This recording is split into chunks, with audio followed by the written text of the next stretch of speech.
Pranam, Namaste.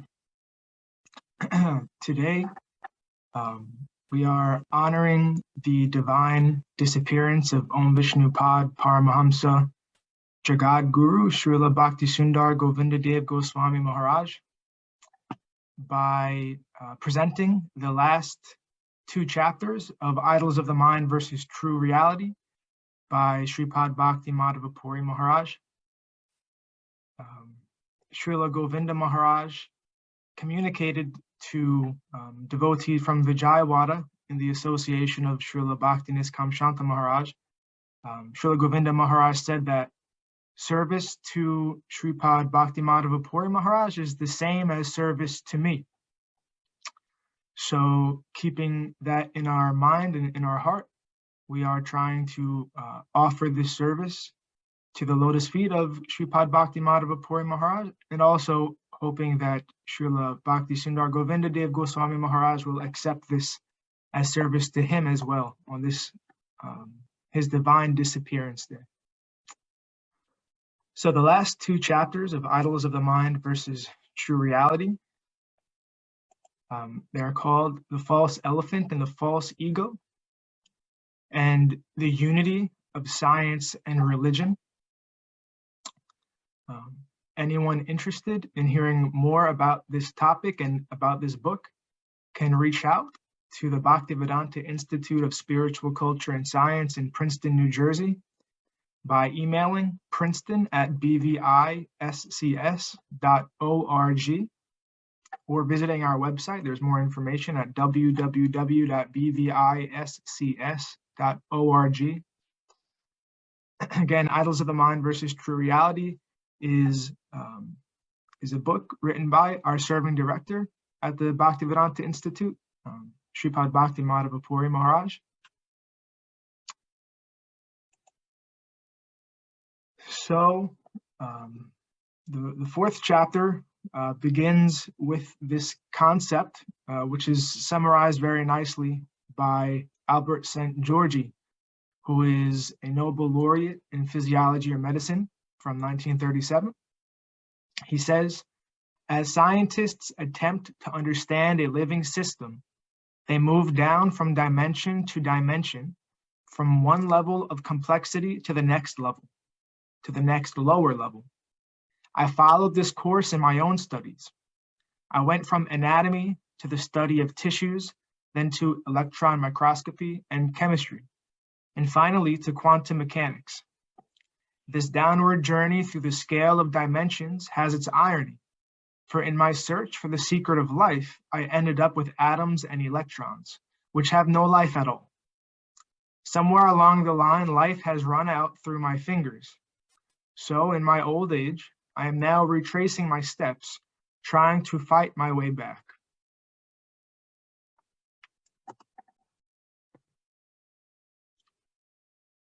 So Sripad Bhakti Madhava Puri Maharaj says that the blind men who could only feel the different limbs of an elephant concluded the legs were tree stumps, the side was a wall, the tusks were spears, and the trunk a serpent. The ears are fans, and the tail is a rope. Not knowing the unity of the whole, they could not know the relation of each part to it. Without that knowledge, they could not even have a proper understanding of the parts in isolation from the whole, or a simple understanding of the function of each part in isolation could not reveal the relation of the functions to each other, what to speak of their relation to the unity of the whole, of which they had no clue. So what Albert St. Georgi was saying is that by following the methodology of modern science, in order to understand conscious living entity, he tried to understand each part in isolation from the whole of the living conscious entity. So that is the same, essentially, same methodology as this parable of the blind men and the elephant, where they are not looking at the whole concept of the elephant.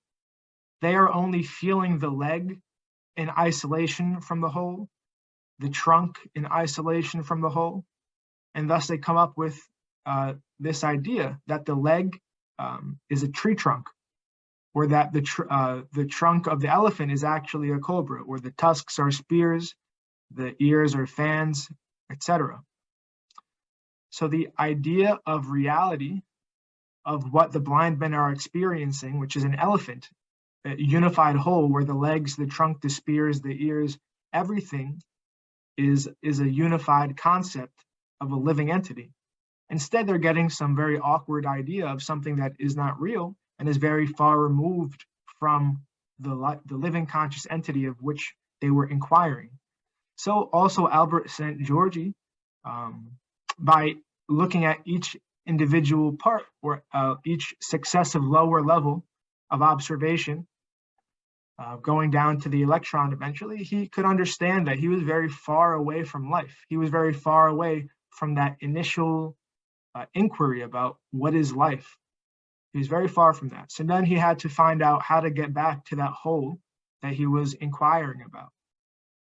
And this is where modern science is severely limited because of their commitment to reductionist and mechanical vision when considering the truth of nature.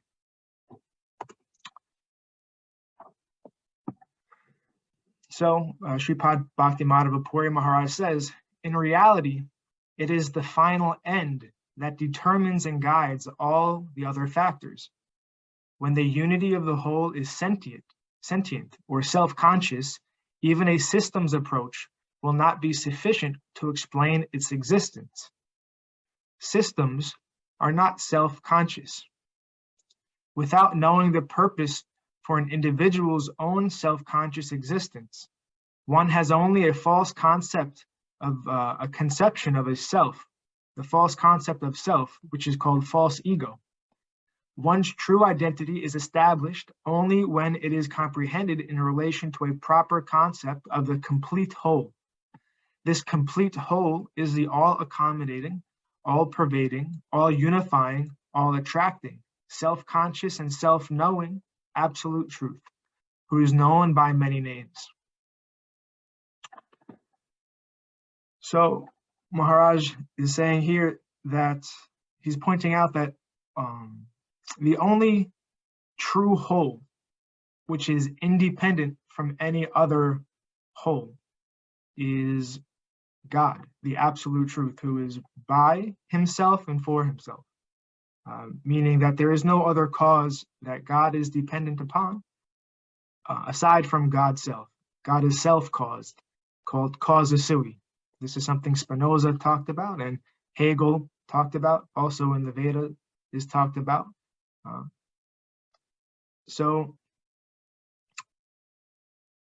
when we recognize that the whole, the absolute whole, which all other sub-wholes are reliant upon, is the absolute sentient substance, then we can understand how our study of nature needs to include sentience, living conscious entity, as a fundamental aspect of nature.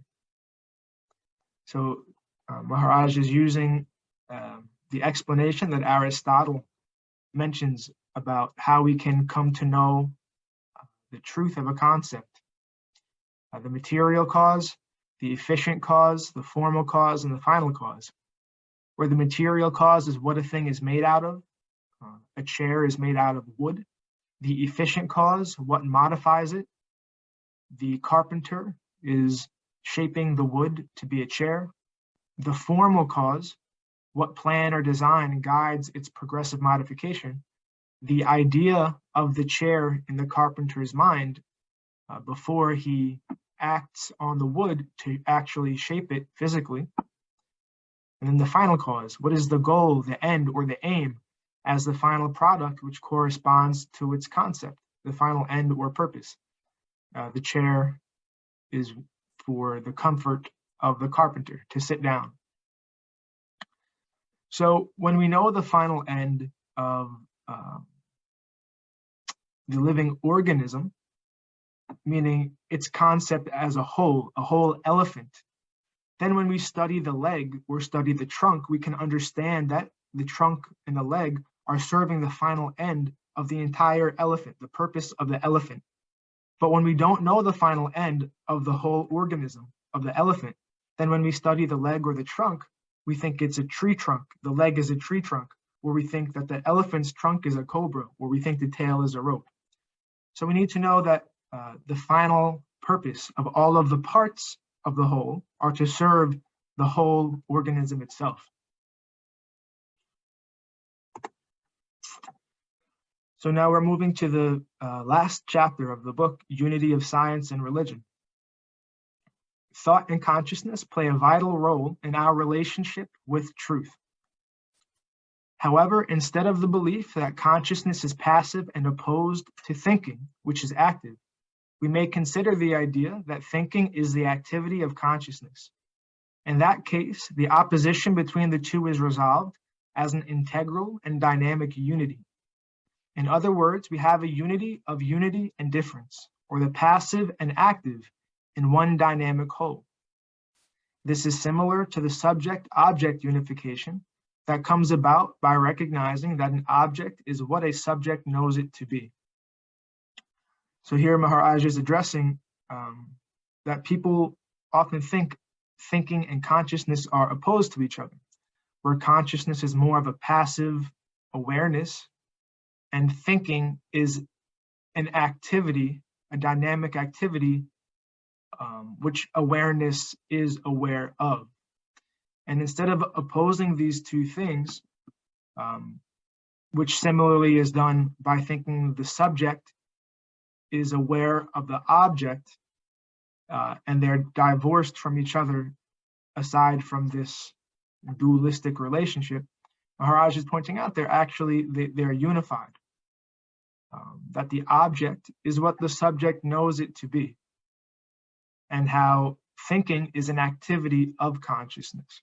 It's not that they are divorced, they're mutually related in their distinction. They are different, but they are also the same. They're related to each other in a dialectic relationship.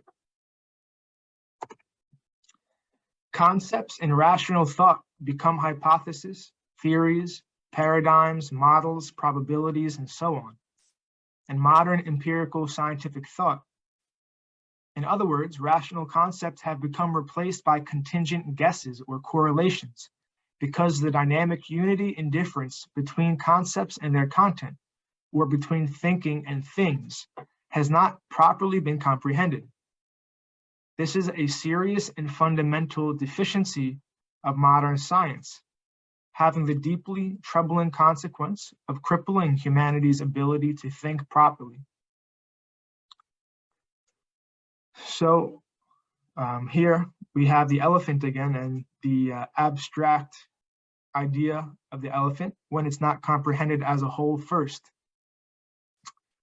And what we're saying here is that these models of reality that don't take into account the role that just the activity of thinking, the role that thinking plays in our conception of reality. Without recognizing that, the models of reality are like this elephant here on the right side. We try to look at one part of reality and then another part of reality and then another part of reality without understanding that they are a unified whole. And we get this very weird abstract concept of reality, that it's impersonal, that there's no purpose, that everything is isolated, people are isolated from each other, and so many things. So that means competition is necessary because everyone is focused on themselves. And it becomes this very bad environment to live in. And we can see that in the situation that the world is in now. But what Maharaj is saying here is that it's necessary for our idea of reality to be more comprehensive. We have to start by understanding the whole. There's an elephant. And now if you want to study the parts of the elephant, if you want to study the parts of reality, it's all in relation to that whole first. The trunk is in relation to the whole. And through the relation of the trunk to the whole, you can understand the relation of the trunk to the legs, right? If the trunk doesn't take the food off the ground to feed the elephant, then the legs will stop working. So you can have this comprehensive understanding of reality. Otherwise, when you don't have that, which the modern scientific theories lack, then you think you have a cobra and you have tree trunks, but you have no idea what the cobra and the tree trunks have to do with each other, let alone to the whole that they're supposedly a part of. You'll never understand the whole by studying the parts in isolation. You need to understand that the whole is there first and understand everything in relation to that whole. So as a way of just setting a very firm and basic foundation of understanding reality from the unity of thinking and thing, Maharaj talks about these three aspects of reality, right? The knower, the knowledge, and the known. Very simply, right? The knower, the subject, the known is the object, and then the knowledge is the subject-object connection. Hegel talks about the knower, the subject is having being for itself, being for self. The subject is self-conscious. The object is just being in itself. It's being, it's there, it has existence, but it's not self-conscious. It has no concept of self. It's not thinking. It's not a rational. It's not a rational being. It's just being, static being, essentially. And the knowledge, the relationship of the two, between the two, is being for consciousness. So the being in itself of the object has being for consciousness in relation to a subject. And that being for consciousness is called knowledge. So Maharaj very nicely tells that the study of the object is ontology, the study of being. The study of the relationship between subject and object is epistemology, the study of knowledge. And then the study of the knower, the study of the subject, is theology. What is the spiritual nature of the subject, within which the study of material things has a context? So all three of these are integrally connected, meaning the knower, the known, and knowledge. The three of them are integrally connected, but modern science only deals with the mind-independent known.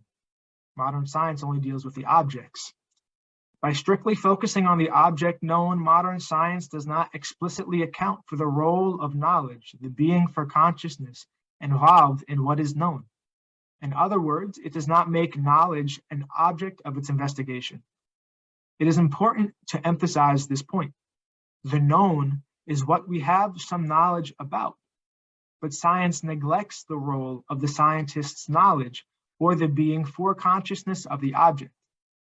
The relation of these three aspects, knower, knowledge, and known, is something philosophers have always considered essential for complete comprehension of truth. But scientists ignore everything but the known object. So in this way, by ignoring everything except the known object, this is the foundation of the approach which results to that weird elephant that we saw before, with the trunk of the cobra and the legs as trees. But when we have, when we consider not only the object which is known, but also what is the relationship and the effect that the knower has on the object, as well as the relationship of the two as knowledge. When those are systematically and rationally studied, as well as the object, then we'll have a complete understanding of reality. And this is what is necessary for positive progression in modern science, for true development. So Immanuel Kant, a German philosopher who is considered a central figure of modern philosophy, made especially clear the contribution of the subject, the knower or mind, as essential to understanding the unity of the objects and its properties. It is not that the object can be understood on its own. There's an integral contribution from the subject in determining what the object is. A result of the failure to study this philosophical argument in this regard has led to much confusion in the development of quantum theory concerning the role of consciousness. So Maharaj talks about this many times, the unity of apperception, of apperception. That's what Kant called it.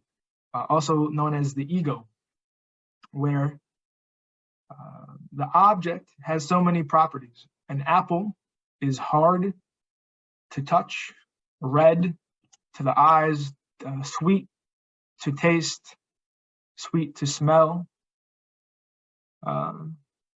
So it has all these properties. But the concept of the apple, which unifies those properties, right? Many things are red, many things are sweet, many things are hard. But they're not, those properties are not always together. When the properties are together in the form of an apple, that requires a mind to comprehend the unity of those properties in a whole, in the concept of apple, just like the concept of elephant. And then you have to know the parts of the elephant in relation to the elephant. That mind is what has the concept of elephant that allows you to understand the context of all the properties of the elephant. So that's the unity of apperception, or the ego, which is necessary, which is fundamentally necessary for an understanding of these objects, which are unities of diverse properties. So we have to know the consciousness, what's going on in consciousness. Science cannot ignore consciousness. So the other consideration of being for that is neglected by modern science is the purpose, or that for the sake of which an object exists. This is interpreted as the final cause in Aristotle's philosophy. However, Aristotle's original term refers more to explanation than to cause. To explain a thing properly requires knowing that for the sake of which it exists. The famous example he gave is of a hand. Without knowing the relation of the hand to the human body, we cannot properly describe it as merely a five-limbed object. Again, this is the same thing as the elephant. Originally, Francis Bacon proposed that science should be concerned with two of the four factors that were originally given by Aristotle. So Francis Bacon said that only the material and the efficient cause should be the concern of science. And this is the start of this divorce of considering consciousness, considering the role of the mind in determining an object. What is the truth of an object? So by considering only the material and the efficient cause, science is now only concerned with individual objects and the effect of the environment that the object is in on the object. That's the efficient cause. What in the environment is acting on the object to influence the object in some way. So that ignores the formal cause and the final cause. The formal cause is the understanding that the idea is coming before the object, that the carpenter has a form in his mind of a chair, and then he builds the chair out of the material. But the idea comes first, and the idea comes because it's serving some end. The carpenter wants to sit down, so then he has an idea of what he can do to sit down, and then he interacts with the environment to make it a physical manifestation. But science completely ignores the final cause and the formal cause, which are the reason behind the manifestation of the physical, material, and efficient causes. So clearly, this is an incomplete understanding of reality. We need a more comprehensive understanding. So we are advocating a true integrated spiritual identity versus the false isolated material identity. That this applies to the understanding we have of ourselves also. What is the identity of an individual living entity? Human, animal, plant, what it's all, we are living entities. All of these are living entities. Of course, we're very much concerned about ourselves, the human life. What are we supposed to do with this human life? And that's natural. So the idea is that we should not think that we are a tree trunk having no relation to what we think a brick wall is or a cobra, right? We're not some tree trunk in some haphazard reality that has no relation, that has no purpose, has no unity. We are actually a part of a whole, a rational whole that has reason. We are a part of that. So our purpose is to serve our purpose within that whole. Whether we're the leg of the elephant or the trunk or the tusks, whatever we are, our purpose is to serve the whole of which we are a part, necessarily a part. So that conception is an integrated spiritual identity versus this isolated material identity, which is just a misconception, unfortunately held by many. In order to come to this kind of understanding, we're advocating a true, comprehensive, holistic science versus an incomplete, reductionist, mechanical science.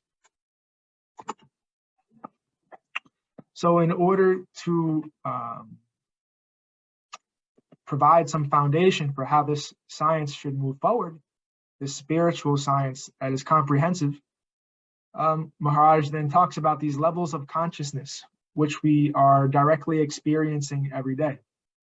We just have to be a little more thoughtful about our experience and be a little more introspective, and we can understand that these things are being carried out by us unconsciously at every moment, but we can become conscious of them if we can take it seriously.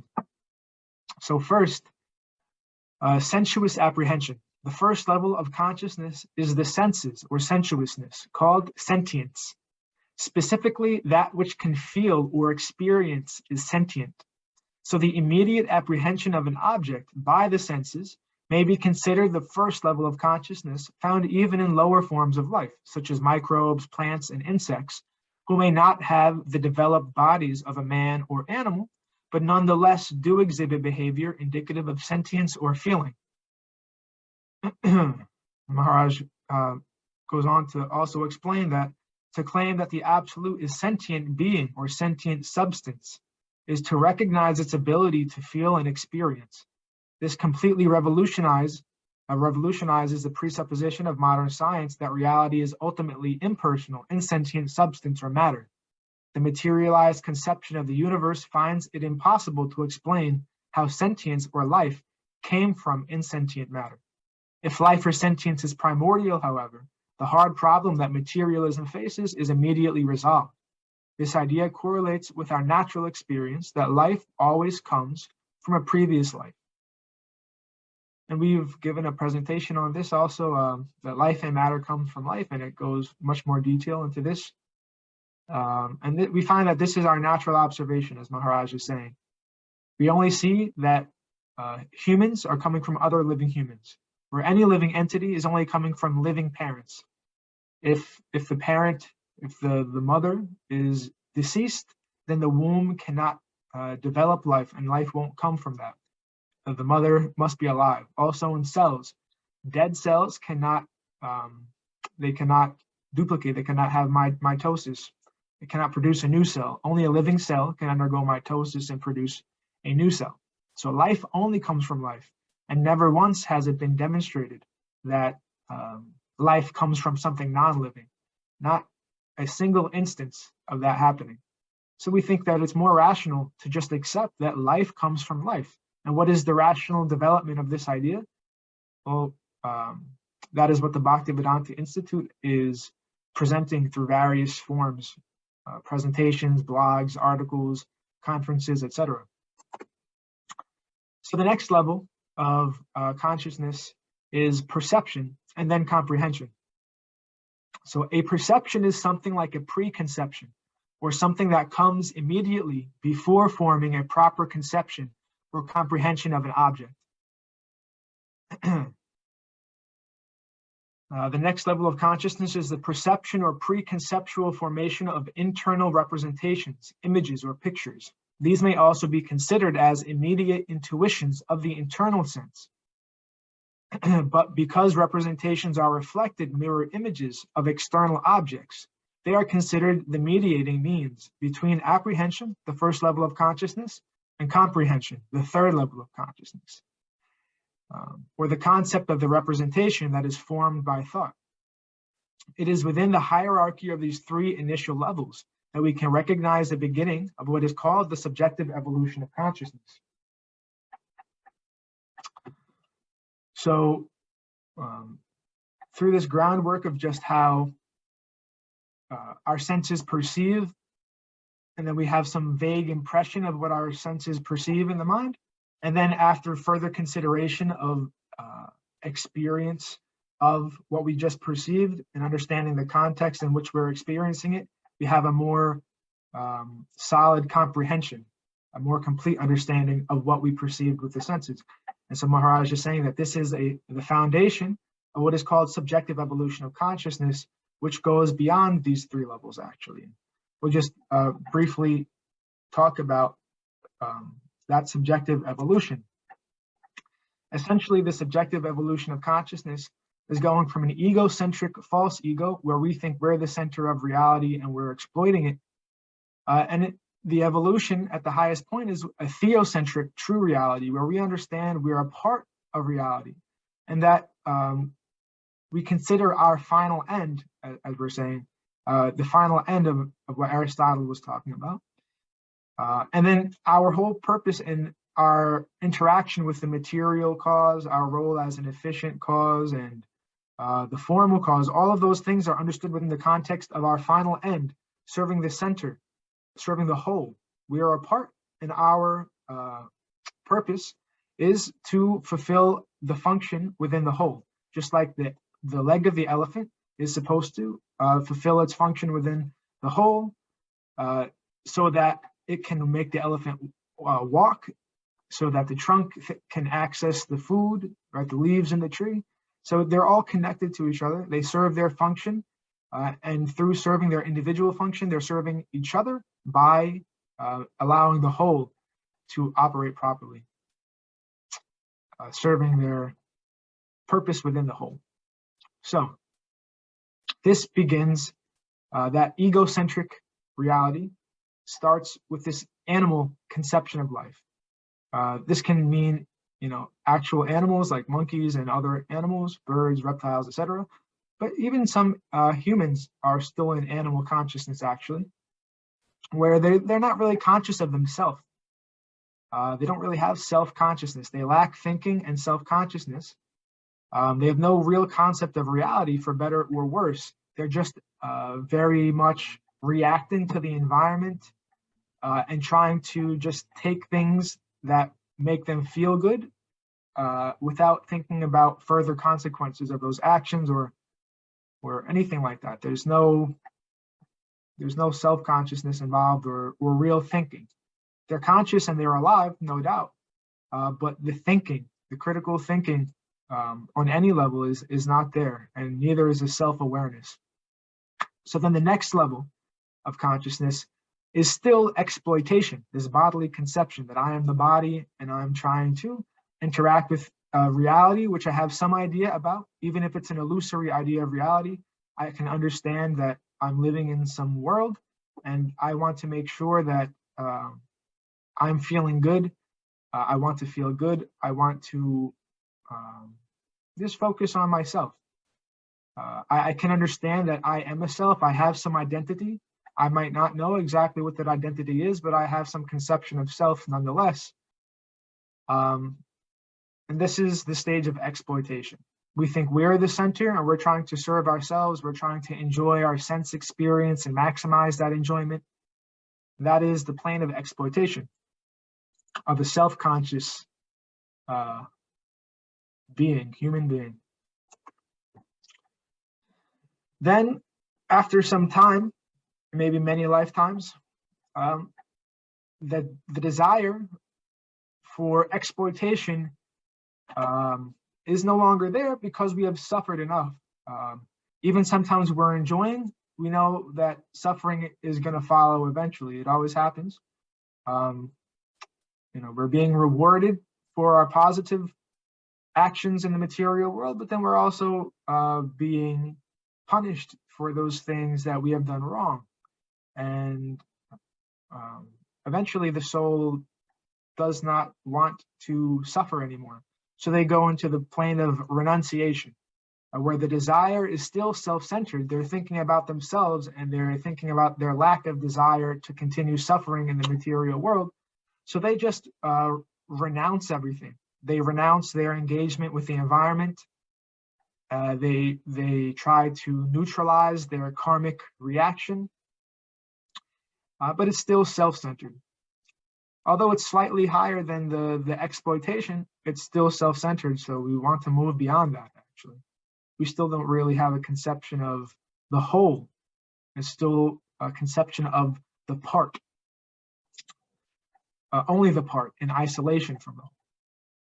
So then the next level is we start to transition to this transcendental realization, actually. We become more introspective, and we're purifying our consciousness through some virtuous personal qualities, like our desire becoming sincerely engaged in inquiring about truth. What is the truth? And we're doing things in our life that are beneficial to understanding what that truth is. And of course, what's necessary is the reciprocation from the Lord. We're not actually doing anything alone, but we're doing things in relation to the whole of which we are a part.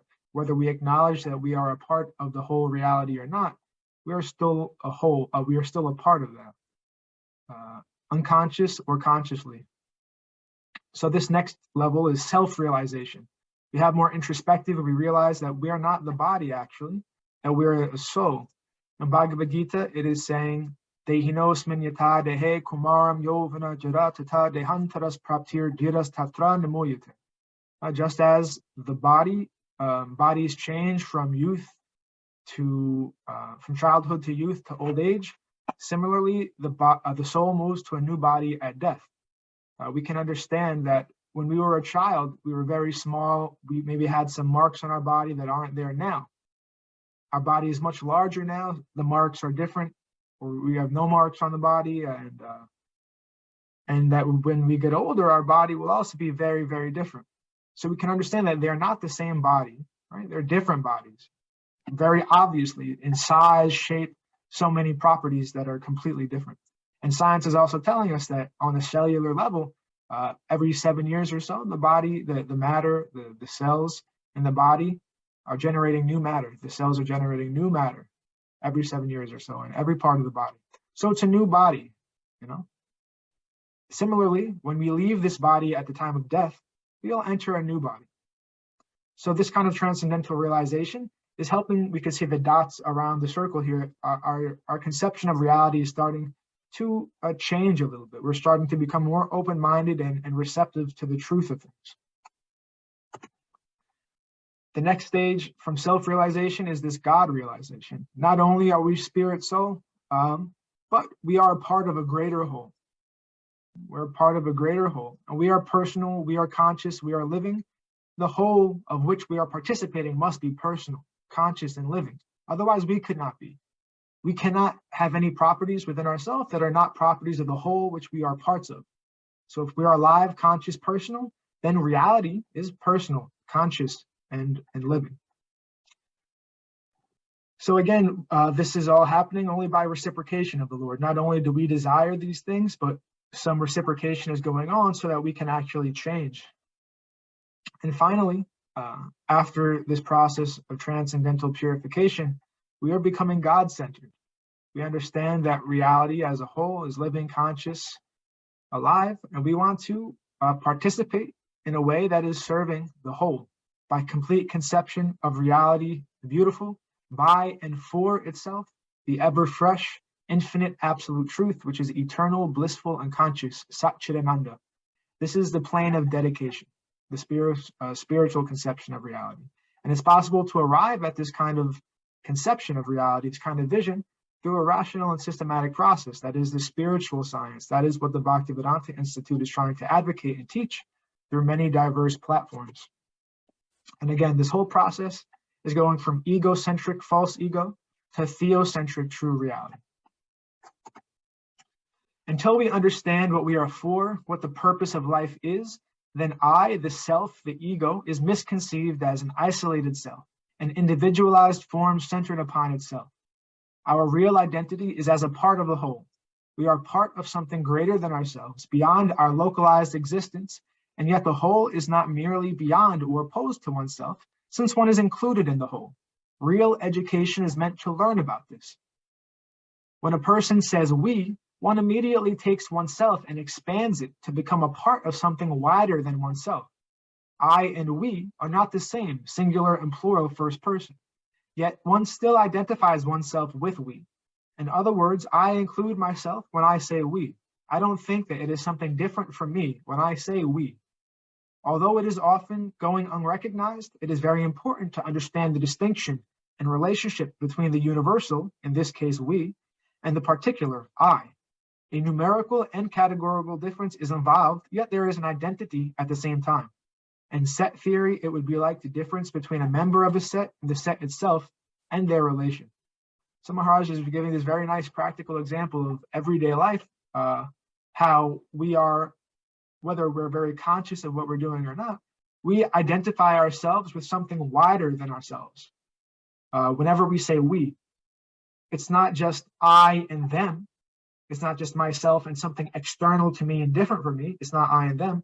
I say we, it means them and I as a unified whole, we.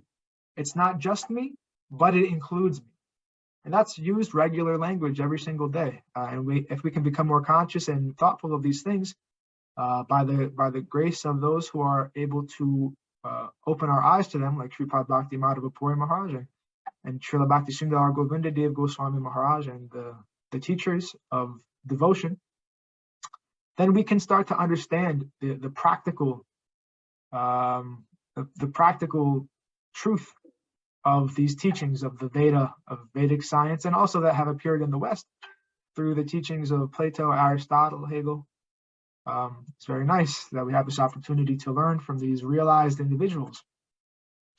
So Sripad Bhakti Madhava Puri Maharaj concludes that in Vedanta philosophy, the central concept of bhakti refers to the yoga of the heart, the yoga of devotion, being for other. The different processes of sacrifice, yajna or devotion, bhakti, offer the boon of decentering the self. The processes for decentering the self or dissolving the self-subsistent ego are fundamental to the Vedic tradition. The perfection of being for other is achieved when it takes the form of divine love or Krishna prema. This conception requires understanding that truth is involving consciousness, means that the truth is personal. Western philosophy uses the Latin amor Dei to designate this conclusion. Thus, it is possible to find the unity of science and religion if we are willing to look more deeply into the logical and rational nature of these superficially apparent, disparate subjects. So this is the unity of science and religion. But first, we have to understand science beyond the limited conception of what it is today in the general public, and also what religion is beyond how it's understood in the general public. Science is supposed to be a rational and systematic approach for understanding the truth of reality. Religion is supposed to be the process for which we can develop our relationship with God. This is a non-sectarian approach to understanding our relationship and living our relationship through loving devotion with God. It's not about my party or your party, this section or that section. That's all mundane. It's about transcending these ideas of I and mine so that we can serve God, the unifying conception of the entire reality in its dynamic manifestations. So finally, we have this very nice conclusion by Om Vishnupad Paramahamsa Srila Bhakti Rakshak Sridhar Goswami Maharaj, found in The Subjective Evolution of Consciousness, a book in the chapter of Floating World of Experience. Nothing is eliminated in our conception of reality. Everything is harmonious. Everything has its proper position. Nothing is to be eliminated. The only thing necessary is harmony. Only our outlook, our angle of vision needs to be changed. But in order to have that kind of vision, we must give up being self-centered. Both exploitation and renunciation must be given up. These two things cause this hallucination. Everything has its contribution to the service of the Supreme Center. And if we can understand that, we become free from this relative world. The material world is a reflection of the spiritual world. There is undesirability here. So if we can really consider these things with an open heart, an open mind, not based on any kind of blind faith, but on a reasonable approach to understanding what we're doing and how we can do it better, how we can approach the purpose of our life in a mood of humility and tolerance, giving respect to others without expecting anything in return, by the grace of those who have been realized, given this realized knowledge through their beautiful personality and capacity for surrendering to that truth themselves, and then very graciously sharing it with others. By the grace of these individuals, we can come closer to that and realize the perfection of our lives. And this is the unity of science and religion. This is the mission of the Bhaktivedanta Institute of Spiritual Culture and Science. And this is the conclusion of the book, Idols of the Mind versus True Reality, by His Holiness Bhakti Madhava Puri Maharaj. We hope that you engage with us further. Hare Krishna. Namaste.